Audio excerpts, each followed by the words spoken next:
Welcome to the Anxiety Coaches Podcast, a relaxing and informative show where we explore anxiety, panic, and PTSD, sharing how you can overcome them for life.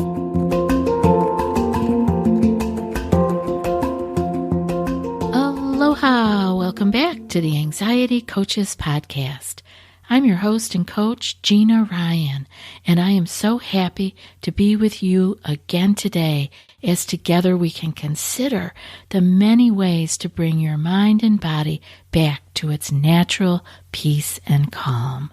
In today's episode, I want to talk about unmasking the silent stressors in your life, because what we need to understand is how anxiety behaviors actually drive more stress in our lives, and we don't see them. That's why I'm calling them the silent stressors.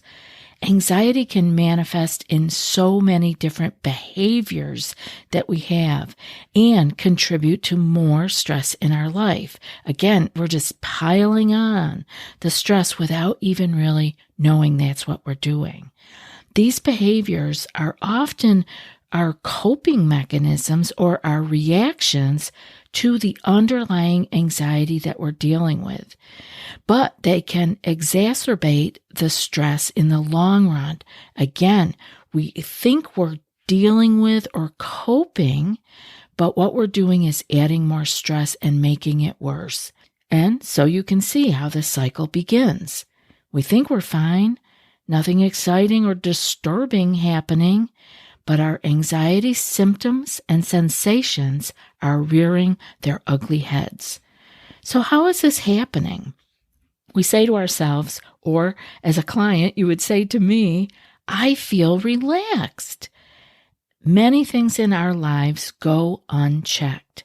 We actually begin to learn in our lives to be okay with all kinds of not so good behaviors and ways of being that very well may be adding more stress. They may be one of those silent stressors and adding more stress and angst to our lives without us even being consciously aware that that is happening. And remember, stress with a capital S, is the driver of our anxiety. Anxiety itself also is a stress. So you can see how it's just putting us in a very tough position as we begin to find our way out of the anxiety panic wormhole. So there are a lot of common anxiety behaviors that drive more stress and dig us deeper down the wormhole. So I want to talk about those today.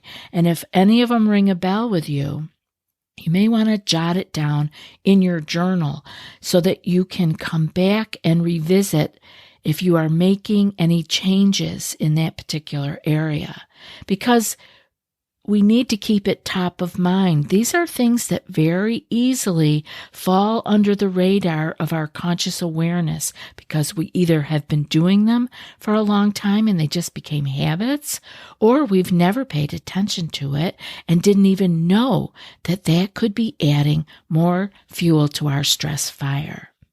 You could be avoiding situations, avoiding places or people that trigger your anxiety. And this can provide you with temporary relief, but it can also increase your stress by limiting life experiences and opportunities.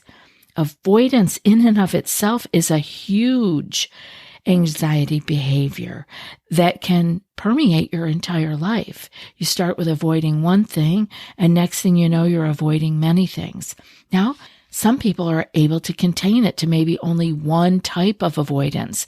Let's say avoiding driving, very common one, or avoiding flying, another common one.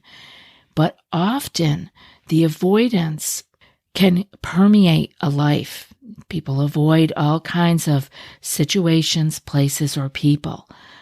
And this, again, is limiting your life experience and opportunities, causing a stress in and of itself. So jot that word down in your journal, avoidance, and check back and see if you are doing any avoiding in your life.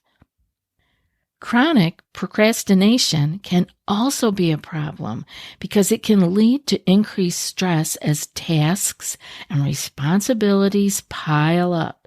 And this creates a sense of overwhelm. And there's nothing worse than looking at a pile of things that you need to get done, and the timeline is getting shorter and shorter. And this is a huge stressor, this sense of overwhelm.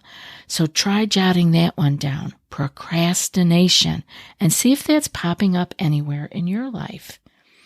Next, we could be constantly ruminating on negative thoughts. This actually does become a habit.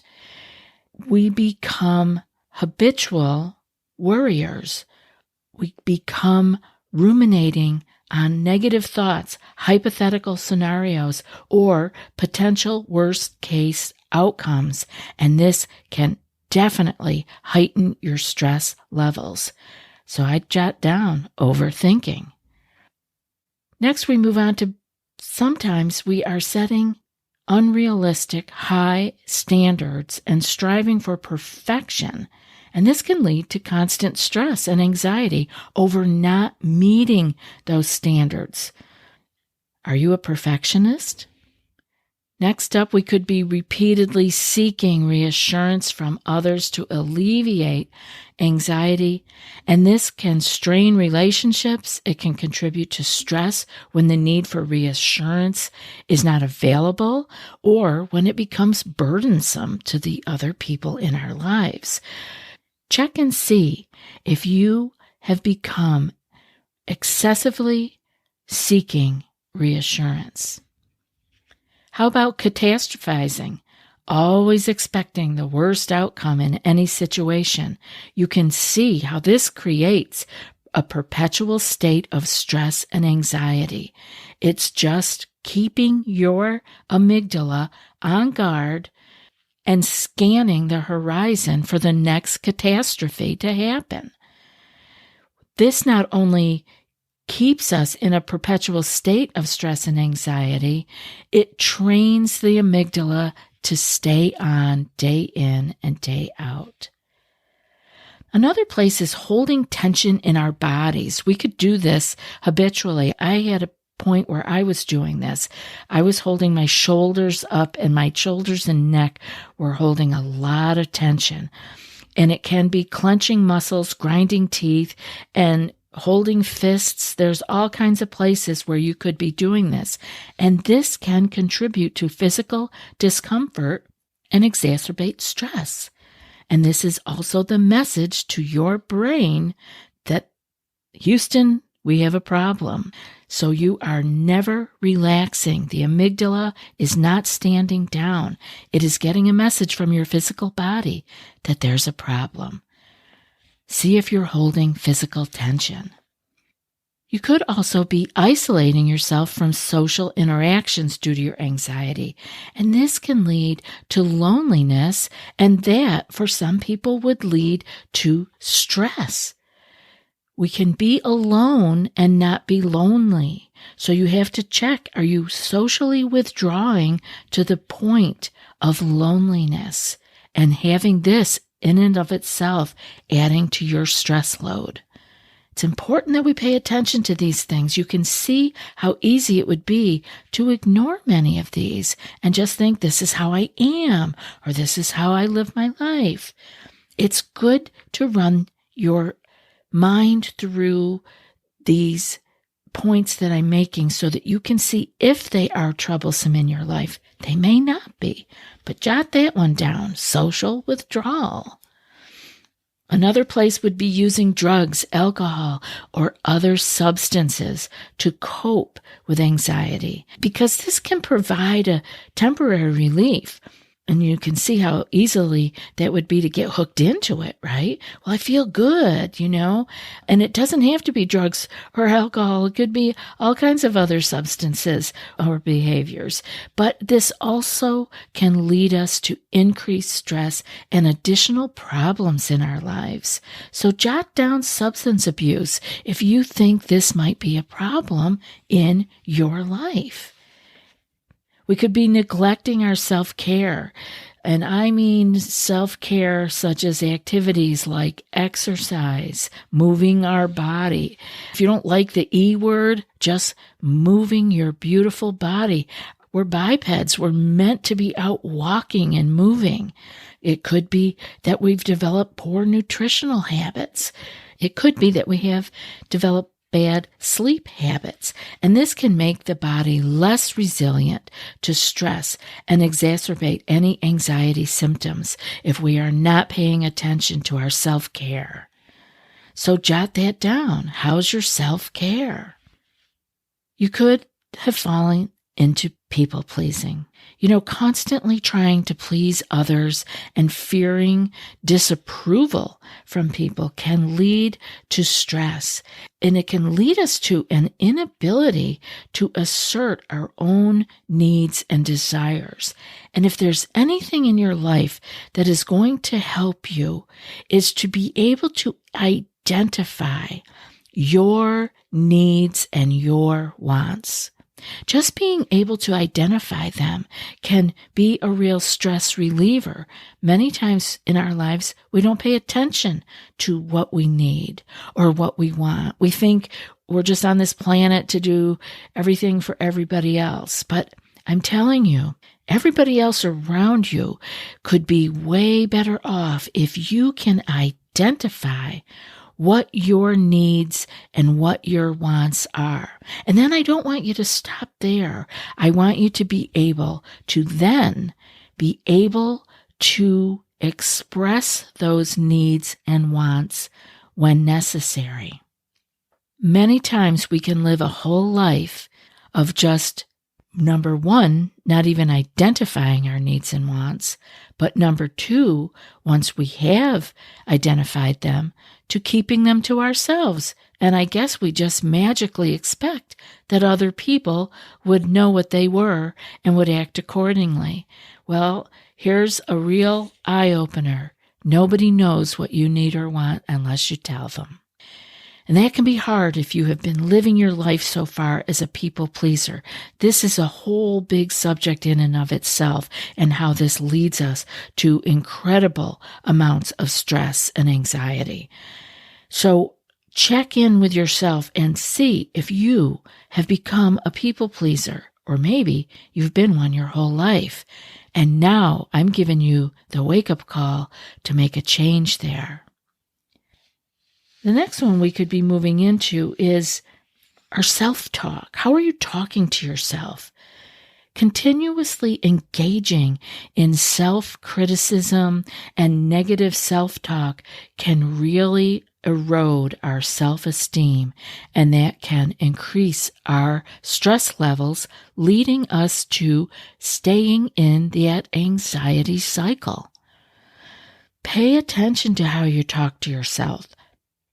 And when you catch yourself giving yourself a hard time, calling yourself names, I want you to stop right there and take a second and ask yourself, would I talk to a friend like this?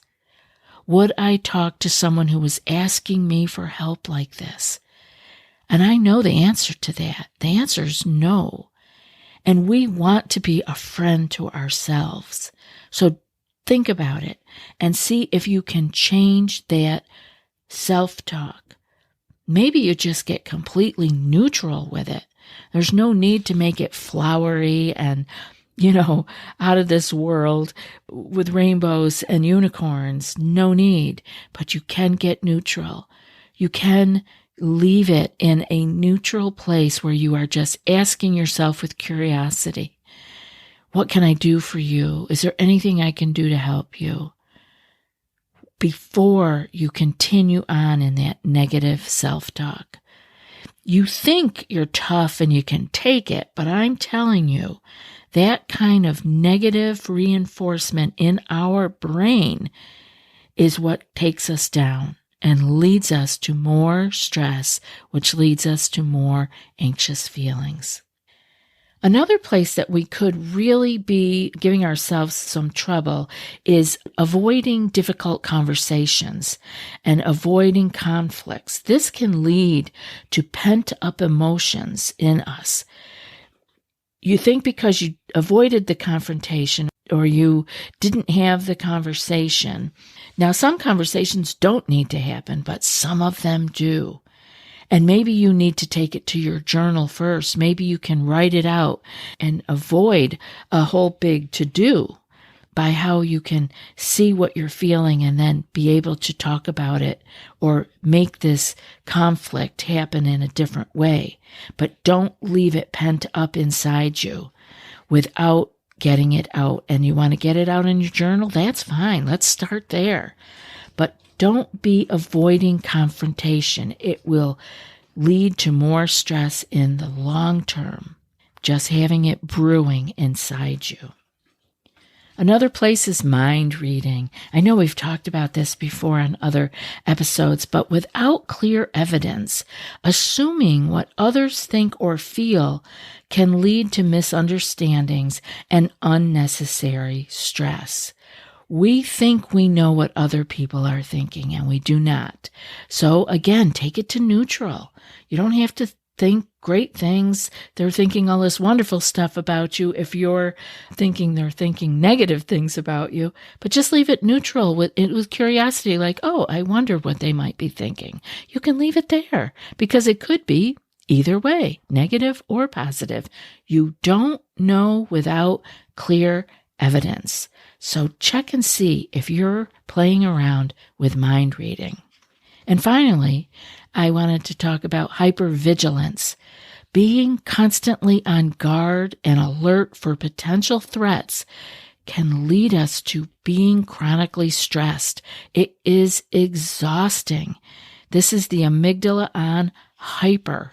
This is when it doesn't turn off, or even people are having difficult dreams or unable to fall asleep, this hypervigilance. So you have to work on that. See if you are doing that and not having any points in your day where you are able to rest and relax your muscles and your mind. Recognizing these anxiety behaviors and the role that they are playing in your life and driving stress is essential. How many of them did you relate to? Please take some time to write out your thoughts about how you may be unconsciously adding more stress to your days. And maybe then you won't be so surprised when you are having a great day, thinking good thoughts, but still having physical manifestations of stress and anxiety. Thanks for spending some of your precious time with me. I love being here with you. And now for today's quote. Stress is an ignorant state. It believes that everything is an emergency. And that's from Natalie Goldberg. I'll be back in a few more days with another podcast. Until then, be well and aloha. Thanks so much for joining us for today's episode of the Anxiety Coaches Podcast. Find more information at theanxietycoachespodcast.com.